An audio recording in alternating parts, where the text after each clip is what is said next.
السلام عليكم ورحمة الله وبركاته. بسم الله الرحمن الرحيم. الحمد لله الذي بنعمته وعزته تتم الصالحات وتنزل البركات.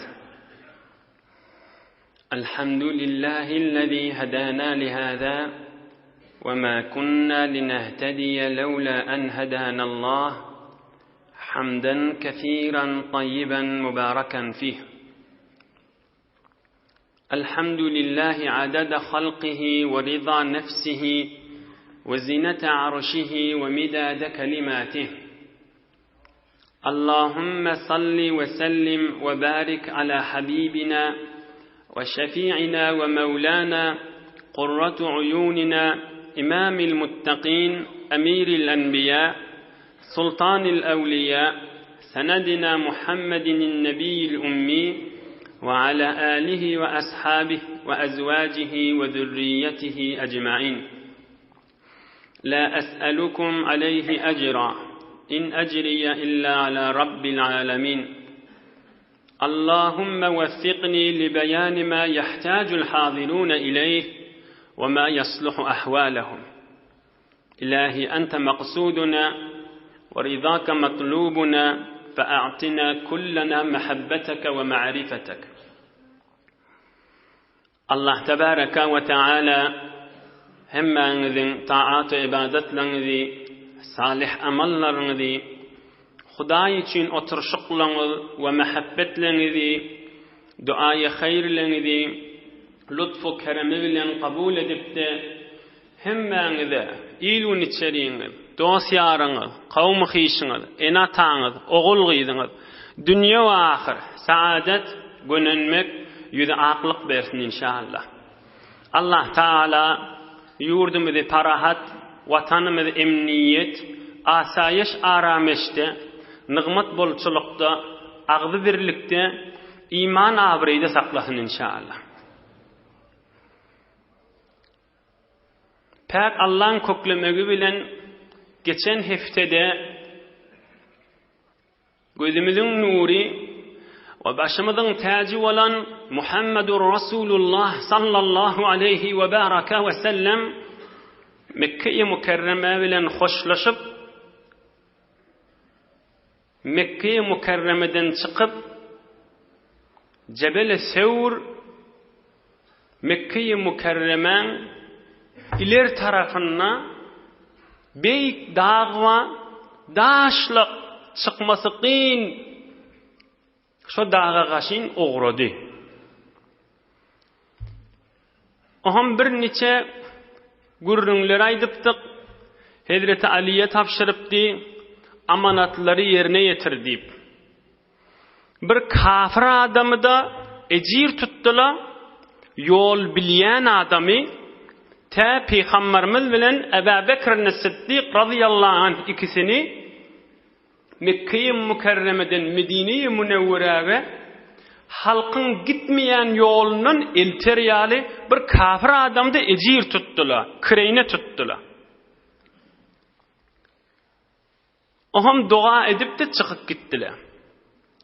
Bir kıskacık şolardan bir derslerini aydıp bir 10-15 dakika inşallah kıssan iyidini alıp gider. Evvelena Peygamberimiz bilen Ebu Bekir'in Siddiq radıyallahu anh bir kafir adamı kireyne tutupdurlar. İki tane diyelerini tevil vertdirler şu kafira Mekke-i Mukerreme'de. Ona da aydıpdurlar 3 günden soň düşenme gece akşam şol dağın düğününe vədəmiz deyipdirler. O kafir da emin olup bolya deyip ola qallı. Belli olya kafir adamdan hayırlananın işkali yok. Kafirden kömek alanın işkali yok. Öz dinin evvel gitmeden çüreyim. Öz bernamağını evvel gitmeden çüreyim. Bir kafirin yol bilýänliginden ya bir näçe bernamalardan istifade edenin hiç işgali yok. Resulullah sallallahu aleyhi ve sellem men Ebu Bekir Siddiq bir kafir adamı ecir edipdirle Medine-i Münevvere'ye getirdi. Näme için? ol adam oğrynça qabat ýollary ol derýaýy sorhun atdalynan şoň sahilinden oğrynça ýollar bilýänmiş, şonu kireyne tutupdyrlar. Ýöne şu şert bilen gawja dip düşüneýliň. Ondan men istifade etjek, ya on men işleşek diýipdi. On menen oglun şoň menen gatnaşyp, mehabbetleşip, onu bir ýöne hoşlugyna ýaslygyny hem getirip hem barşyp durmak bir dogry zat däldir. Gurrun şitada öz işini ýola salmaga istifade etýän, kireyne tutýan, kireyne berýän bu zatlyň işgali ýok boldy. İkinci ders almalylar inşallah hemmemiz şol Resulullah janyň zindigisine gözleşipdiz, gurrungyna gözleşipdiz. Ýöne qysgadyk muhtaserce aýdyp geçerin inşallah. İkinci ders almalylarymyz Resulullah sallallahu aleyhi ve sellem öýü Mekke-i Mükerremeň adamlarynyň amanatlarynyň dolumuş. Yani şol kafirlaryň özü de bilýänmiş. Şu bir emin adam, şu bir dogurçy adam, şoň ýalanyň ýokdygyny. Şondan başga anamly adam tapmaýanmışdy. Peygamberimize imana getiren akla, ýöne uly gorraklatlaryny Resulullahyň öýüne amanat goýup gitýänmişdikler. Bu barada da Qur'an-ı Kerimde deliller var, ýöne olar aýtsam men gurrundan çykjak. Ýöne olar hasutlygy bilen ey mümin musulman dogallar, ýöne faqat bahilçylykdan yüreklerini birip bilmäni, tekebbürlük edip, bahilçylyk edip, imandan daş ýaşap, kafir bolup dünýeden ötüp gitipdirler. Ýoksa amanatlaryny Resulullah täwil berýänmişdikler. Saklap bolsun ey Muhammed, men bir ýerden gelýänsem diýänmişdikler. Ola qan gurrundur. Ýöne müňsinde men durmany bu mahal wagtym boljak däl. Adamyň içi garalygy, adamyň görüççiligi, bahilçiligi imanny alyp galýan ha adamy. Bir owadan ulamalyň meclisinden alyp galýanlygy dursun, owadan tefsir klaslar, Resulullah'ın zindigi namalarynyň gurrundan galýanlyklar dursun, nesip etmeýänligi adamy imanny alyp galýan ha. Gör kafirler öz zatlaryny Resulullah täwil berip gitýänmişdikler bir ýaňa. Emin bolansyň, anamly bolansyň. Yeni bir almaly dersimiz, ey musulman dogallar, hemmemize bir ders, Resulullah'ny görüň. Kafirler öldürjek diýip ýygyny düşüp bäle. Öldürjek diýip ýygyny düşüp bäle. Ay amanatlary ýok bolsun diýip gaçyp çykman pikirine bolmalylar. Yine de tamam bername rizi edip, onu yürüyütü ýollary döküp, ey Ali, sen amanatlar täwil berersiň, men açyk gitjekdirin, amanatly palany qydyr, palandat palanyň qydyr, palandat palanyň qydyr, ýeki alamatlyca bername goýup, öýde çykyp gidip, amanatlary ýeki täwil bermäken Mekkeden çykmarsyň diýipdir Hazrat Ali radıyallahu anhu. Bir anamlyk, bir eminlik, bir hıyanat etmesizlik, bir halkın amanatına hıyanat etmesizlik, Peygamberimizden ders alaydyk. Onun mının çe namysy bolsun, çe maly bolsun, emin berilinden soňram, ananlarından soňram, amanat goýulandan soňram, mümin musulman adam Resulullah sallallahu aleyhi ve sellemin sünneti diýip, Hudaýyň buýrugy diýip de emin bolmalydyr, anamly bolmalydyr.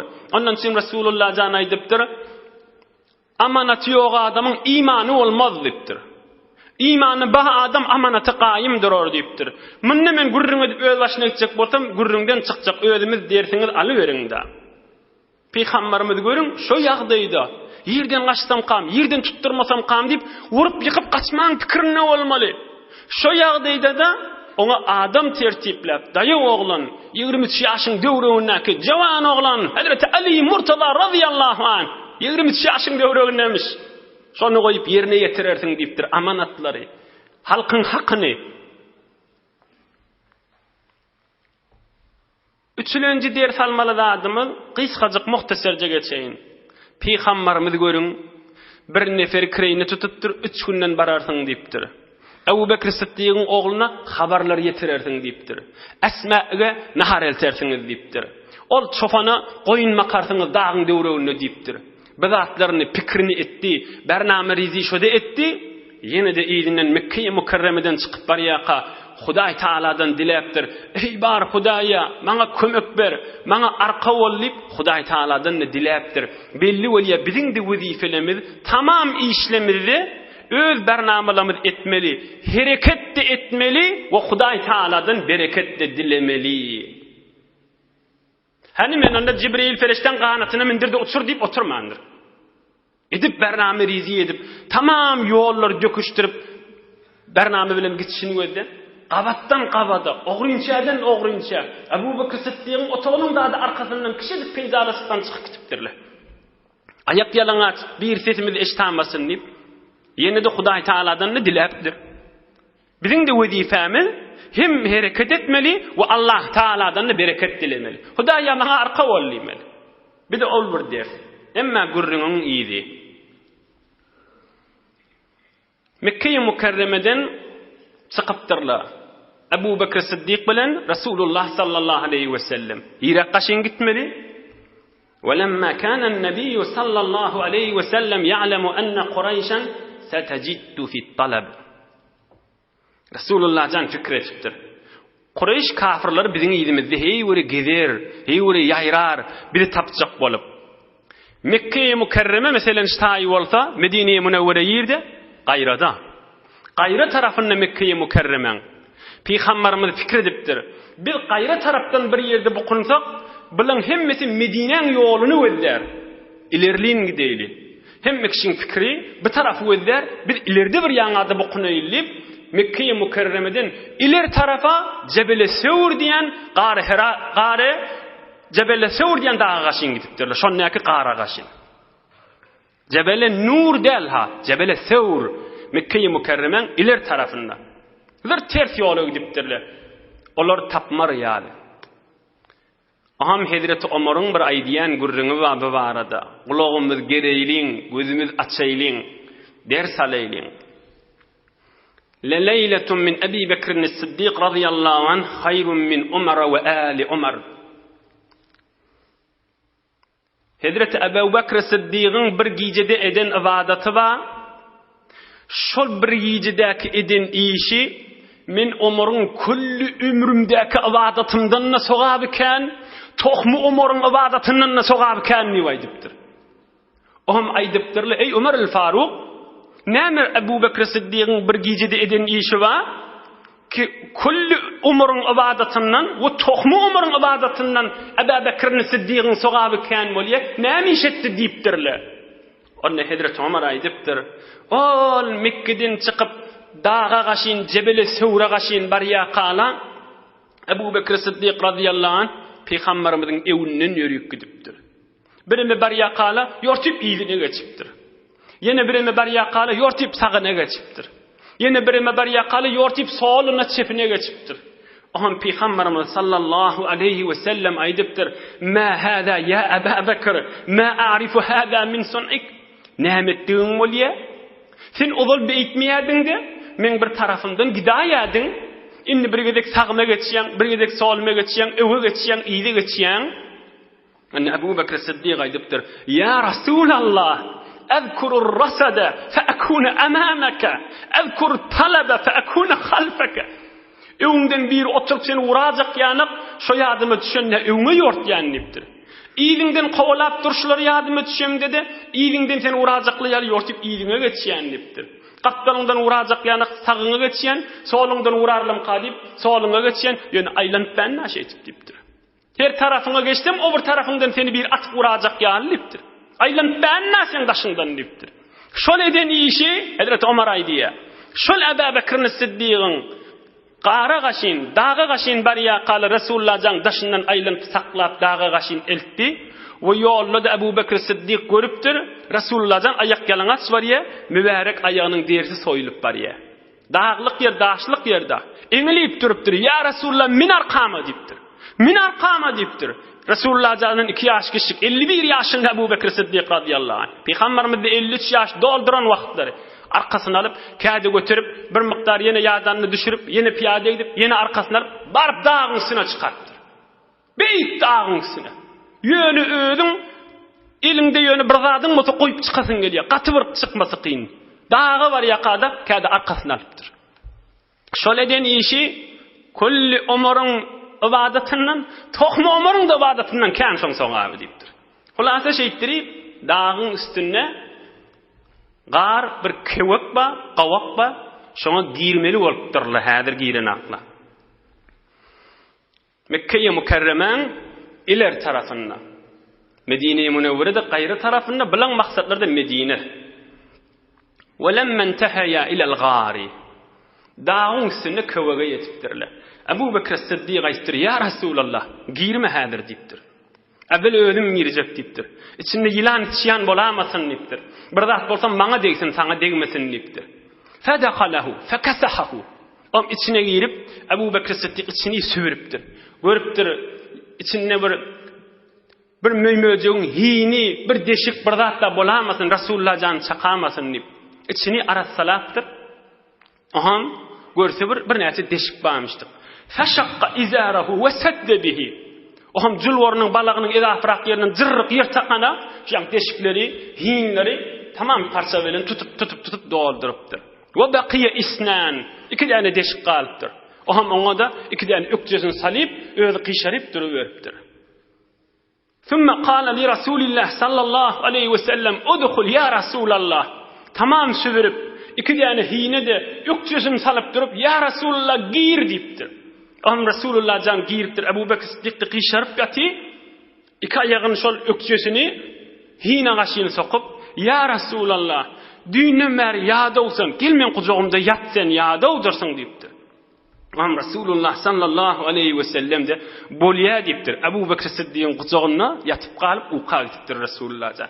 Ebu Bekir Sıddık da 2 ayağını şol çukura, şol hine kaşığını sokup duramam. Feludigat Sıddık radıyallahu anh fi riclihi ve lem yeteharrak.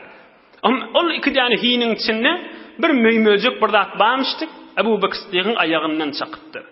Aham, Ebu Bekir Sıddık kaç içinden geçiptir. Ağuyup barıyanmam böyle. Kıymıllamandır. İçinden geçip barıyanmam böyle. Kıymıllasa Resulullah oyanamasın deyip dişini ısıp duruveriptir. Aham, fesakatet dumu'uhu ala vecihi Resulillah sallallahu aleyhi ve sellem. Ebu Bekir Sıddık'ın gözünden yaş akıp Resulullah canın yanağına kaşın bir nesi damcı dökülüptür.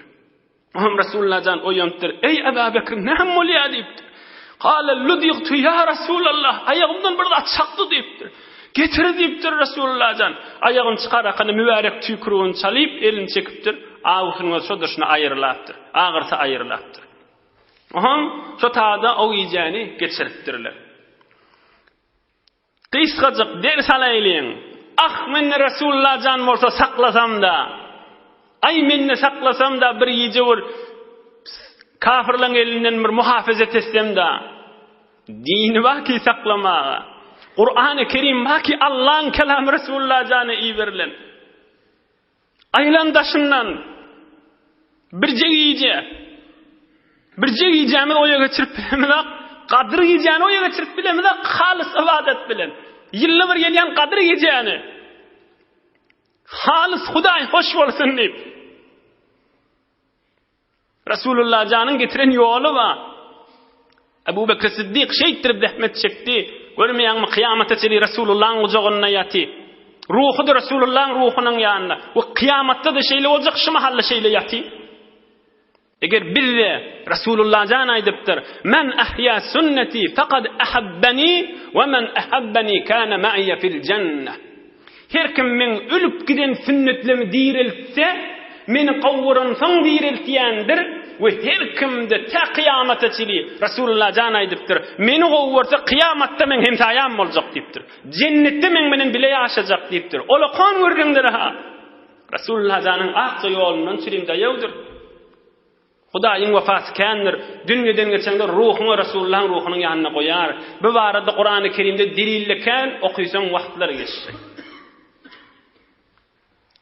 Hulasa Cebel-i Seur dağın üstünde kewekde bir gawakda galdylar. Hanu kafirler näme boldy? Resulullah janyň gaşsynyň agdynda gözleşip durlar. Näme bolar? Hani Resulullah'dan olan kellerine qumuyup gitti. Ve baqiyal muhasirun yantazirun.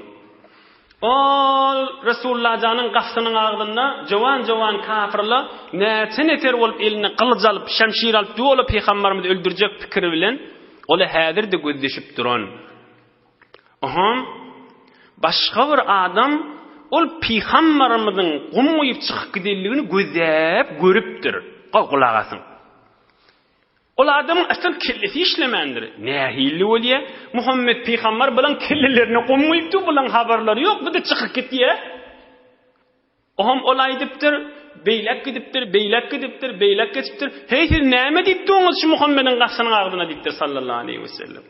Ol aýdypdyr, sesiň çykarma öldürjek bolup bäs diýipdirler. Onu ol aýdypdyr, ay baba ýaňja peýgamber ol Muhammed çykyp gitdi. Sen kelleňizi qumuyup gitdi, sen habaryňyz ýok diýipdir. Geçen hepde gurruna geçdi. Ay ýoňa kellelerini qaqypdyrlar, qumdan nolýar kelleler. Aham penjaradan gözläpdirler. Resulullah janyň düşeginde de Hazrat Ali Murtaza radiyallahu anh ýatyda. Ýok, ba diýipdirler, ha, çöň içinde ýaty diýipdirler. Oňa peýgamberimiz maqadiýan. Ba diýipdirler.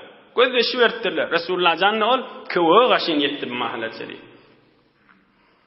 Felem yebrahu kezalika hatta asbahu. Gözleşivertdirler. Bir neçe riwayatda giýen ahyryna otaga girip barıp perdäni Hazrat Ali'nin üstündäki malafany aýrýarlar. Köplerçe daqiqrak riwayatda daňat ýança gözleşipdirler. Ta peýgamberiň öýü turup gelenini gatyň agyna gaýgyzy urar ýaly. Kan daqiqrak riwayat şe. Gözleşipdirler ta daňat ýança. Daňatanna faqama Ali'yul Murtaza radiyallahu anil firaş. Hazrat Ali şowundan çykypdy. Malafany ýaşyl mübarek malafany aýrypdy. Bir Ali de ýatan nipdirler. Barıp Hazrat Ali'ni qıssap, Ka'baň ýanyna gidip süýräp, urmağa durupdyrlar. Hani Muhammed diýipdir, hani Abu Bakr, mali bihi ilm, ne bileýin diýipdir. Çykyp gitdi diýipdir, sen aşamdan bäri ýok diýipdir. Men şowunda ýatyn diýipdir. Kan horlapdyrlar, kan gurupdyrlar. Bilemek diýipdir. Mandan tamatyn ödüp Abu Bakr Siddiq radiyallahu anhuň öýüne gaşyň gitipdirler. Abu Bakr Siddiq'in öýüne gaşyň gidip, barıp gaçsyn qakypdyrlar. Oham Hazreti Esma, Hazreti Ayşaň ol qorrak aýallygyny ol gafyna çypdyr. Oham kafirler aýdypdyrlar, "Aýna abuka?" Hande adam diýipdirler. Onu bilemek hak adamyň ýerdidigini diýipdir. Farafa Abu Cehl la'anahullah yadahu falatama khaddaha latmatan taraha minha qurtaha.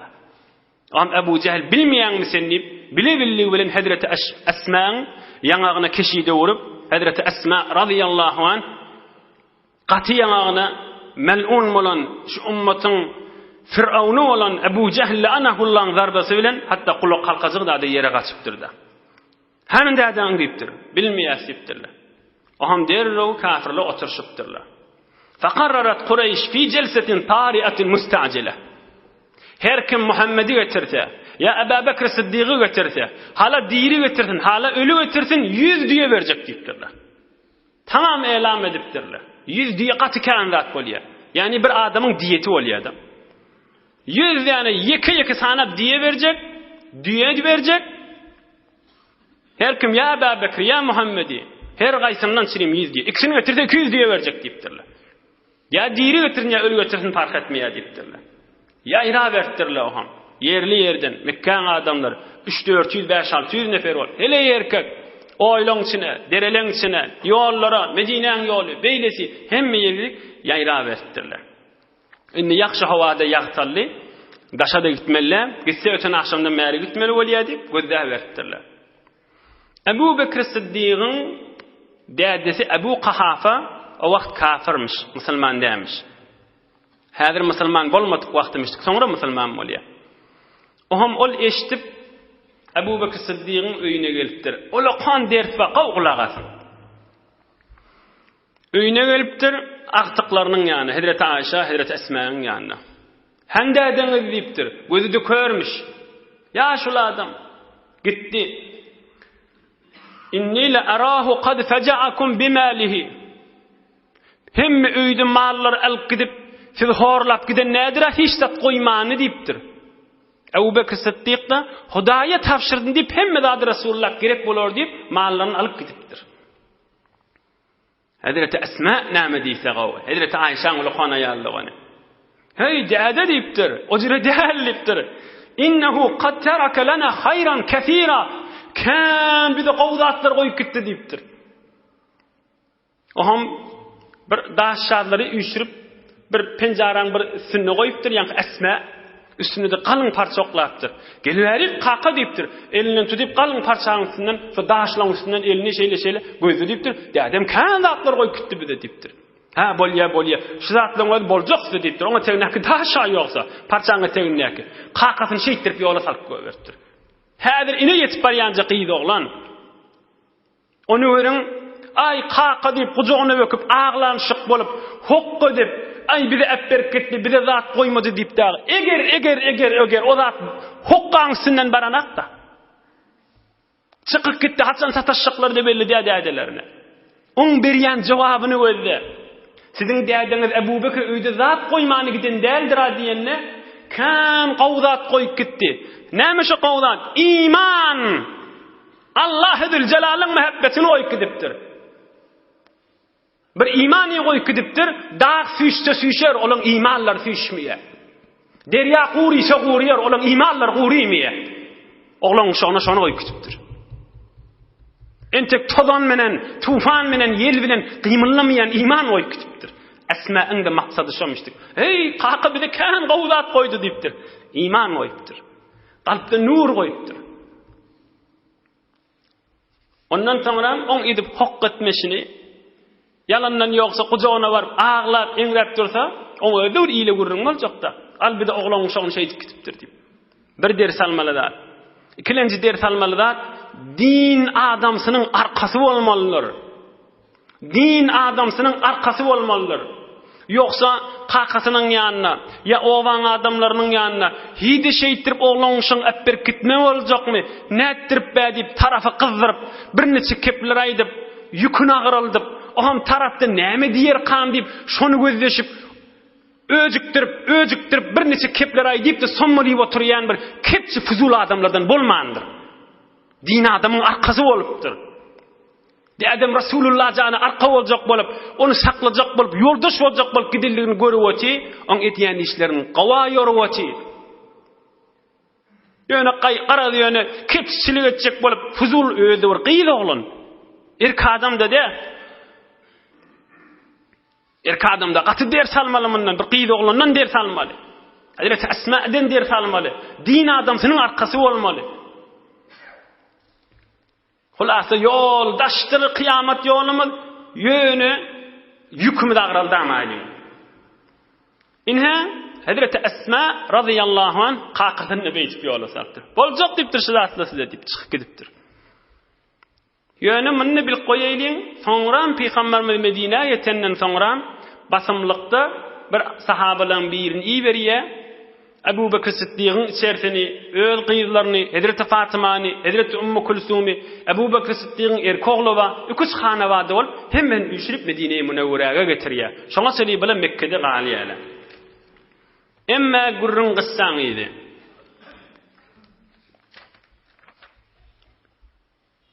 أمر الله تعالى بشجرة فنبتت في وجه النبي المصطفى صلى الله عليه وسلم. Olara aylanyp döwle gözdejekle tapjakla. Aham, o dağın üstünde bir gura agaç varmış. Hudaý Taala bağı emredipdir. Ol öl bolup ýaşyllap duranja ýafraklapdyr. Ýaşy eňilik gözlemeseň Resulullah janyň ýüzüni örtüp duruveripdir. Ve amara Allahu Taala al-ankabut fanasajat ala babil gari. Müyi ankabut müyi ona emredipdir. Keleple diýipdir şoňa ona. Hudaý Taalaň buyrugy. Derrew kelepläpdir. Keweň agdyny. Aham iki däne keplere Hudaý Taalaň buyrugy bilen iki kepleri de gelip döňürşal keweň agdyna ýumurtgalamaly bolupdyrlar. Üç däne olakan gudrat mucize bolupdyr. Wa qad wasala al-mutariduna ila babil ghari. Qawqulahasın. Olada yerli yerden bir yer olsa gözleyecekler. 10 nefer beyler, 10 nefer beyler, 10 nefer beyler. Ama o gözleyip berelle Dağı döwrüňizde dağın üstüne çıkıpdyrlar. Ýa-ni Rasulullah jan baqarnyň. Aham ol köwgaşyn ýakynlapdyrlar. Ebu Bekir Siddiq bilen Rasulullah jan köwüň içinde pıçı kafirliň sesi geliberdir. Aham görüpdirler. Qarın ağzynda, köwüň ağzynda möý kelepläpdir. Keptir ýumurtgalapdyr täzece. Ýok diýipdir. Adam ýeren bolsalar, möý keleplemer, kelip aýrylmaly bolýar da adam ýerjek bolsa. Adama girmendir, möý kelepläpdir diýipdirler. Aham bir şeýle gözläpdirler, bagda öwün tutýardy, tabi içinde de adam ýok. Bir keptir de ýumurtgalapdyr. Adam bolsa beýtdirip keptir ýumurtgalajakmy? Keptir bir ürkek heýwan, başga ýerde, o da wahşy keptir. Aham şeýtirip gurrun edip duqala Ebu Bekir Siddiq bilen Rasulullah janyny eşitip duran. Aham Ebu Bekir Siddiq şo köwüň içinde aýdypdyr. Ebu Bekir Siddiq aýtdy şu gurrun. Farafa'tu ra'si fa idha ana bi aqdamil qawmi fa qultu ya nabiyallah. Olan gurrunlar eşitilip duýdy diýe Ebu Bekir Siddiq bir bukşel bukuntuly bir kelham galdyrdım. Görsem kafirliň aýaklary görnüp otdy diýe. Aham men aýtdym ya Rasulullah. Ýo şaçykdan. İn qutiltu fa innama ana rajulun wahid wa in qutilta halakatil ummat. Ya Rasulullah men öldürseler hiççi, men öldürseler bir adam öldü bolýa. Emma sen öldürseler ummatyň aýgysy näme bolakam ya Rasulullah diýdim diýe. Aham Ebu Bekir Siddiq şikefe aýdanna Rasulullah sallallahu aleyhi ve sellem aýdypdyr. La tahzan innallaha ma'ana. Narahat bolma diýipdir. Allah bizi bilendir diýipdir. Sure-i Tevbe, Kur'an-ı Kerim 40-cı ayada Allah Taala kudret kelamını aydiye. Euzu billahi mineşşeytanirracim. İlla tansuruhu faqad nasarahullahu iz akhrajahullezina kafaru thaniyesnayn. إذ أخرجه الذين كفروا ثاني اثنين إذ هما في الغار إذ يقول لصاحبه لا تحزن إن الله معنا. خذ قرآن الكريم بيك الله ذو الجلال كلامش. خدای تعالی diye eger siz tercümesine edin. Eger siz Muhammed peygambere kömek bermeseniz men Hudaý kömekçisoň diýipdir. Kömek beren özünden çürüm kömek berer. Minnet etmesin diýipdir. Kömek bermeýänne aňraksin diýipdir. Minnet etmeň diýipdir. Faqad nasarahullah. Hudaý kömek berýär ona diýipdir. Zat kalmadı ki ýoksa. Ebu Bekir Siddiq aýdypdyr, ya Rasulullah, şola eňilseli bizi görjekli diýipdir. Emma möýün kelebini Hudaý iyi beripdir. Kepteri iyi beripdir. Bagy iyi beripdir. Hulasa eňilmer ýalaşypdyr şol. Eňilseli görjekli. Manasyny aýdyň. Hudaý aýdýa, illa tansuruhu. Eger Rasulullah'a kömek bermeseňiz, faqad nasarahullah. Hudaý kömek berýär. İz ahrajahul-lezina kafaru. Muhammed peygamberi kafirler çıkardılar. Saniyesneyni. İkiyin biriydi. Bir Ebu Bekir Siddiq, bir Resulullah. İz huma fil gari. Cebel-i Seur'da qarın içinde de ikiciği. İz yakulu li sahibihi. Resulullah can yoldaş olan Ebu Bekir Siddiq'a diye la tahzan innallaha ma'ana. Narahat bolma, Hudaý bizi bilendir. Hud Allah'ın kelamı Sure-i Tevbe 40-cı ayada. Qysgajyk dersin aýdyn, inşallah ýene gurrun ýydyň alyp gidersin. Ey mümin musulman dogallar. Allah Taalaň gudretyny görseňiz, göreliňde. Iň heýwanlaryň içinde, iň ketep bolsun, hin bolsun, jaý bolsun, öýjük bolsun, hewurtge bolsun, iň zeifterin, ejizterin öý kimin öýü? Möýün kelep. Birce barmak bilen aýrylýar. Birce barmak bilen şeýtik göwer amaly. Emma Allah Zul Jalal Hudaý aýdýar, men bir zady hükmetsem, men bir zady bereýin diýsem, oň öwüne geçen bolmaz diýär. Emma men Hudaý bir zady bermäýin diýsem, onu üç alyp başaran bolmaz diýär Hudaý Taala. Birce möýün kelebi bilen, birce barmak bilen şeýdiňde aýrylýan zat bilen Rasulullah jany muhafaza edýär. Allah Ta'ala'nın kudreti diyelim var. Hudaý Taala Kur'an-ı Kerim'de diýär: "Auzu billahi mineşşeytanirracim. Velillahi junudus semawati vel ardi ve kanallahu alimen hakima." Yerde köňdäki zatlaryň hemmesi men leşkerimdir diýipdir Hudaý Taala. Hemmesi men goşunumdur diýipdir. Hemmesi men leşkerimdir diýipdir. Garynçany bersemde, ýeli bersemde, suwy bersemde, ýeriň özüni titressemde, mikroby bersemde, şol zatlar men iýireýin diýenden soňram tarap akylly bolsun, professor bolsun, doktor bolsun, bilýän adam bolsun, ilminiň özi jogap bermem, doňyp galar diýipdir Hudaý Taala. Hudaý emredenden soňram adamyň bilmide ýok bolup gidar, adamyň gudretyde ýok bolup gidar, adamyň seltenetide ýok bolup gidar, owdallygda oňuňda durup bilmer, malyda durup bilmer, mülkide durup bilmer, ýoldaşlarynyň känligide öňünde durup bilmer. Gerçi ulukan professor doktorlaryň arasynda bolsa-da aňlyp galar hemmesi. Ýani doňyp galarla Hudaý emredenden soňram. Mene öýrüňde aslynda muň üstünde durup bermeli. Ey jan dostlar, Allah'ın kudretini öğren. Bir mühim kelime bilen saklawaty.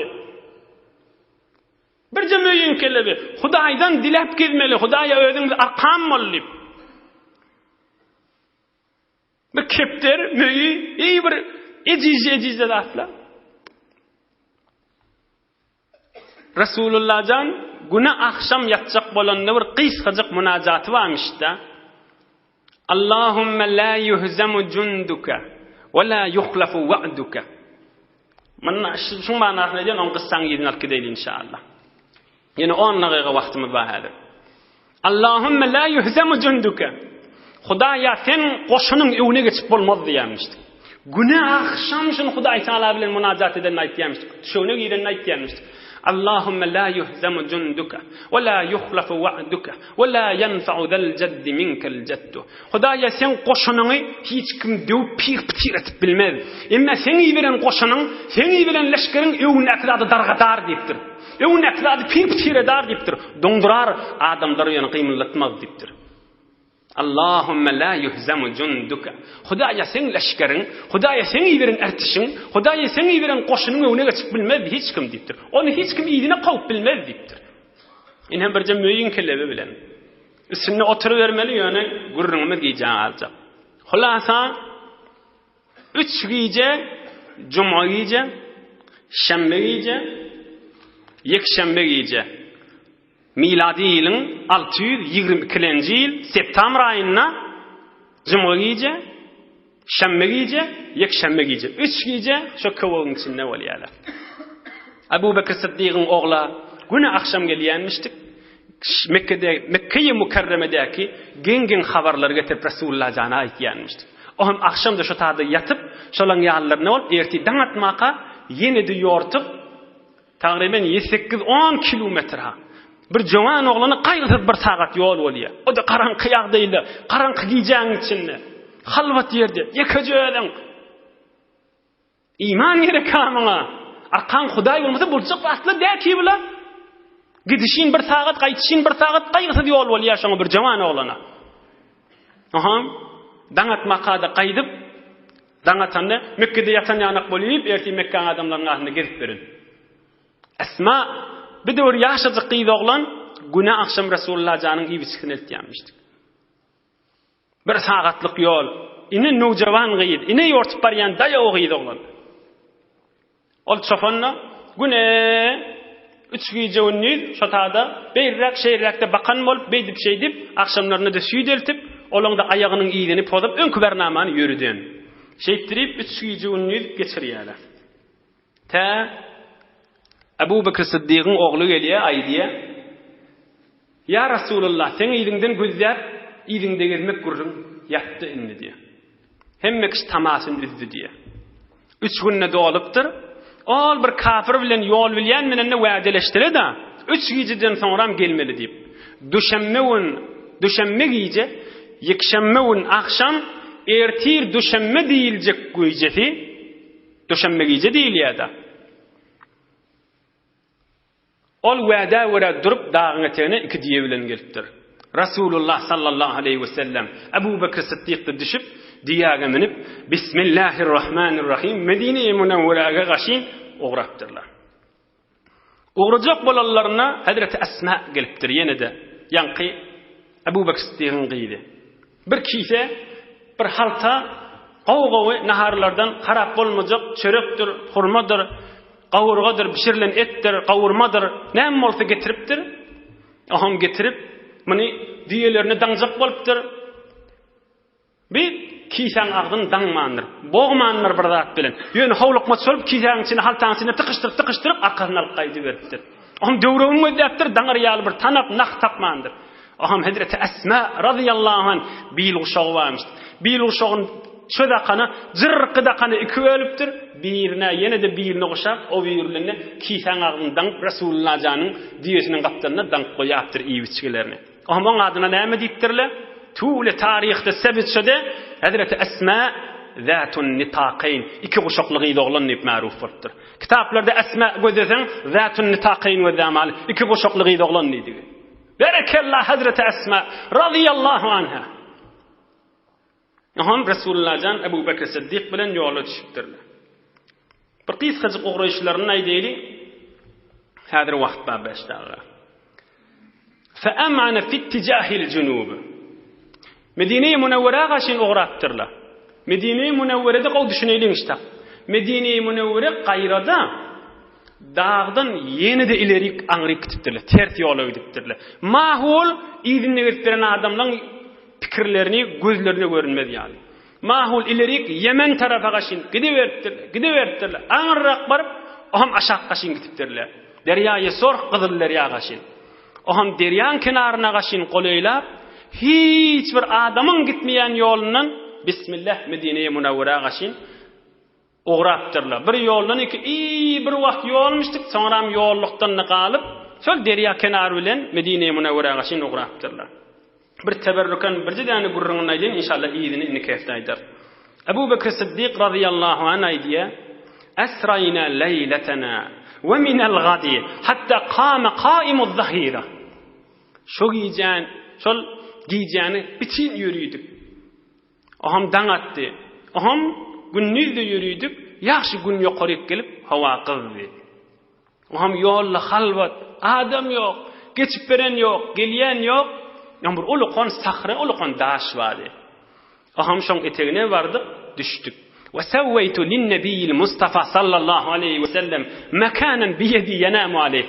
Aham ilim menen derrog dogurlap, daşlar aňryk bäri edip, ýumşaçyk ýer dogurladym. Aham bir düşeçikde ýazdım, "Ya Rasulullah, ýatşyň eteginde ajab daşyň kölgesi, ýumşaçyk ýer bejerdim" diýdim.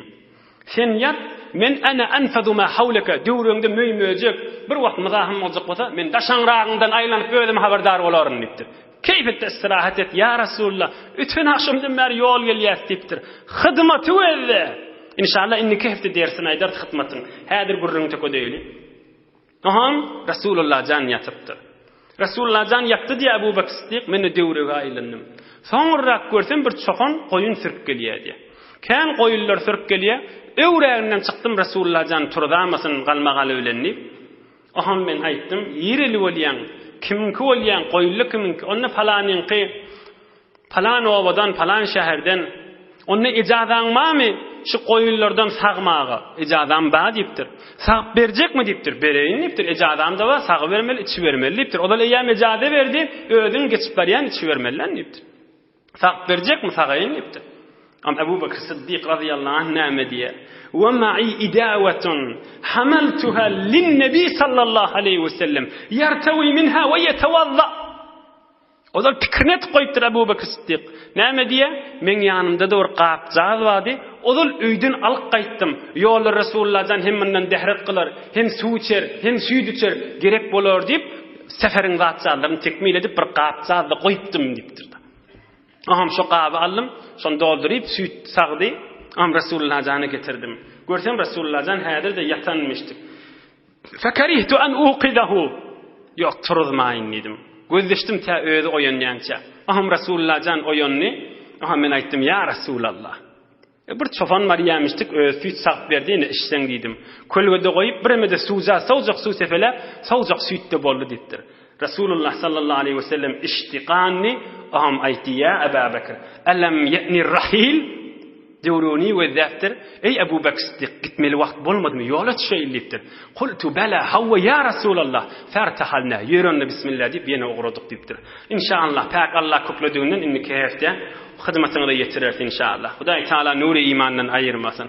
Hudaý Taala ýurdumyzy parahat, watanymyz emniyet, asayiş arameşde, bereketde, agdy birlikde, nygmat bolçulukda saklasyn inşallah.